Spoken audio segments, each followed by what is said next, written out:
Hello and welcome you all to another lecture of Electronics Building the Concepts on Physics. তো আমাদের এই যে প্রবলেমটা দেওয়া রয়েছে সেটা জেনার ডায়োড রিলেটেড প্রবলেম। এই যে সিম্বলটা আমরা দেখতে পাচ্ছি এটা জেনারের সিম্বল। এই সিম্বলটা হচ্ছে জেনারের সিম্বল, ঠিক আছে? এইটা বেসিক্যালি পজিটিভ টার্মিনালকে ইন্ডিকেট করে আর এটা হচ্ছে নেগেটিভ টার্মিনালকে ইন্ডিকেট করে। এই যে জেনারের অ্যাক্রসে যে ভোল্টেজ ড্রপ হচ্ছে সেটা হচ্ছে 50 ভোল্ট, ঠিক? তাহলে যদি 50 ভোল্ট ড্রপ হয় তাহলে এই R1 এর রেসপেক্টে কত ভোল্টেজ যাচ্ছে? কারণ 120 ভোল্ট ছিল, 50 ভোল্ট জেনারে ড্রপ হয়েছে, তাহলে বাকি যে ভোল্টেজটা দ্যাট মিনস 70 ভোল্ট এই R1 রেজিস্ট্যান্সের অ্যাক্রসে ড্রপ হয়েছে, ঠিক? আমরা জানি যেহেতু এটা সিরিজ কানেকশন, কানেকশনটা কি? এটা সিরিজ কানেকশন বেসিক্যালি।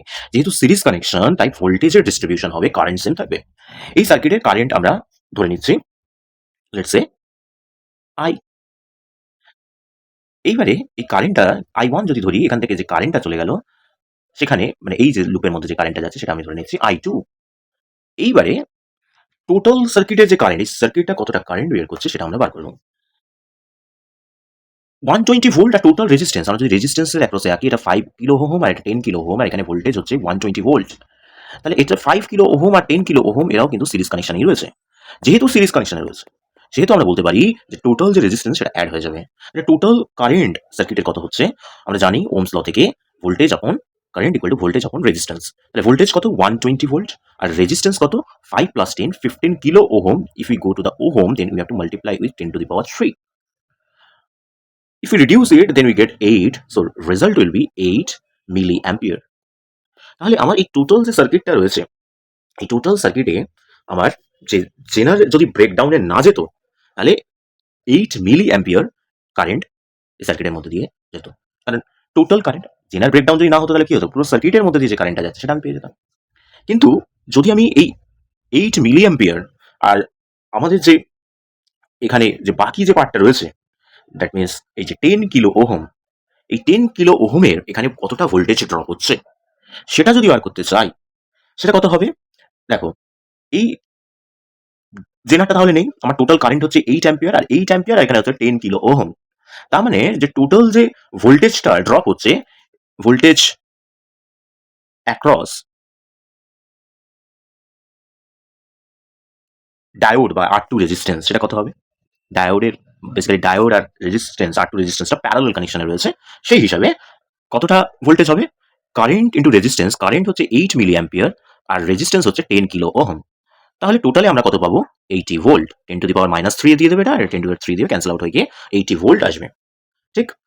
তাহলে আমি দেখছি যে আমার এই যে ডায়োডের অ্যাক্রসে আমার ভোল্টেজ পড়ছে 80 ভোল্ট আর আমার ডায়োড নিতে পারবে যে ভোল্টেজটা সেটা হচ্ছে 50 ভোল্ট। যেহেতু আমার ভোল্টেজ যে জেনার ভোল্টেজকে ক্রস করে যাচ্ছে, ডায়োডের অ্যাক্রসে যে ভোল্টেজটা পড়ছে আর জেনারের যে ভোল্টেজটা সেটা 50 ভোল্ট যেহেতু ক্রস করে চলে যাচ্ছে, তার মানে এখানে আমাদের একটা ব্রেকডাউন হবে, এই জেনারটা ব্রেকডাউনের মধ্যে দিয়ে যাবে। আর যেহেতু সে ব্রেকডাউনের মধ্যে দিয়ে যাচ্ছে তাহলে আমাদের যে ইন্ডিভিজুয়াল যে ভোল্টেজগুলো ছিল, মানে এই যে R1 রেজিস্ট্যান্সের অ্যাক্রসে যে 5 কিলো 70 ভোল্ট ছিল, তাহলে এর রেসপেক্টে যে কারেন্টটা পাবো, আমাকে কি বলেছে যে find the current through the zener diode. তাহলে এই রেজিস্ট্যান্সের এই অ্যাক্রসে কিছুটা কারেন্ট যাবে আর এখানে কিছুটা কারেন্ট যাবে এই লুপের মধ্যে দিয়ে। তাহলে R1 রেজিস্ট্যান্সের অ্যাক্রসে আমার কারেন্ট কত হবে? কারেন্টটাকে আমরা যদি I1 ধরে নেই তাহলে ভোল্টেজ আপন রেজিস্ট্যান্স, আর ভোল্টেজ হচ্ছে 70 ভোল্ট ডিভাইডেড বাই রেজিস্ট্যান্স কত? 5 কিলো ওহম। 5 কিলো ওহম মানে 5000 ওহম। এটাকে যদি সলভ করা হয় এটা 14 দিয়ে দেবে, তার মানে 14 মিলি অ্যাম্পিয়ার হয়ে যাবে। সিমিলারলি R2 এর অ্যাক্রসে যে কারেন্টটা হবে I2 সেটা কত হবে? সেটা এই 50 ভোল্টের রেসপেক্টে, কারণ এটা বেসিক্যালি প্যারালাল কানেকশনে আছে, তাহলে 50 ভোল্টটা পুরোটাই এই R2 এর অ্যাক্রসে পড়ছে। তাহলে 50, কারণ আমরা জানি প্যারালাল কানেকশনে ভোল্টেজ সেম থাকে, প্যারালাল কানেকশনে ভোল্টেজটা সেম থাকে আর কারেন্টের ডিস্ট্রিবিউশনটা হয়। তাহলে এখানে যে কারেন্টটা আছে এই I1টা বেসিক্যালি কিছুটা ভাগ হয়ে যাচ্ছে, I3 জেনারের কাছে যাবে, বেসিক্যালি আমরা এটাকে জেনার কারেন্ট IZ লিখি। তাহলে কিছুটা ওই টোটাল যে 14 মিলি অ্যাম্পিয়ার যে কারেন্টটা আসে সেটা কিছুটা IZ পাবে, কিছুটা I2 পাবে। প্যারালাল কানেকশনে ভোল্টেজ সেম থাকে, কারেন্টের ডিস্ট্রিবিউশন হয়। তাহলে আমাদের I2 কতটা কারেন্ট পাচ্ছে? I2 এর জন্য আমরা বলেছি ভোল্টেজ সেম মানে 50 ভোল্ট, আর ওর অ্যাক্রসে যে রেজিস্ট্যান্সটা রয়েছে সেটা হচ্ছে 10 কিলো ওহম। 10 কিলো ওহম, এটা কিন্তু ওহমে ছিল। 10 কিলো ওহম উপরে গেলে মিলি অ্যাম্পিয়ারে দিয়ে দেবে, কারণ 10 টু দি -3 চেঞ্জ হবে। তাহলে 5 মিলি অ্যাম্পিয়ার, 5 মিলি অ্যাম্পিয়ার। এবারে আমরা যদি বলি তাহলে আমার এই সার্কিট এটাকে যদি আমি সলভ করি 5 মিলি অ্যাম্পিয়ার, এবার এটাকে যদি সলভ করা হয় আমরা জানি I1 equal to, let's move on to the next page. I1 equal to কি হয়েছে, কারেন্টটা ডিস্ট্রিবিউট হয়ে গেছে, I1 টা IZ আর I2 তে ভেঙে গেছে। তাহলে IZ প্লাস I2, আমাকে কি দরকার, জেনারেল অ্যাক্রসে কারেন্ট দরকার।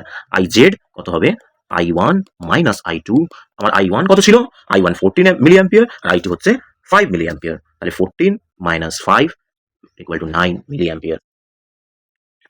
ঠিক আছে, আশা করি বোঝা গেছে। যদি কোনো ডাউট থাকে তোমরা কমেন্ট সেকশনে জিজ্ঞাসা করবে।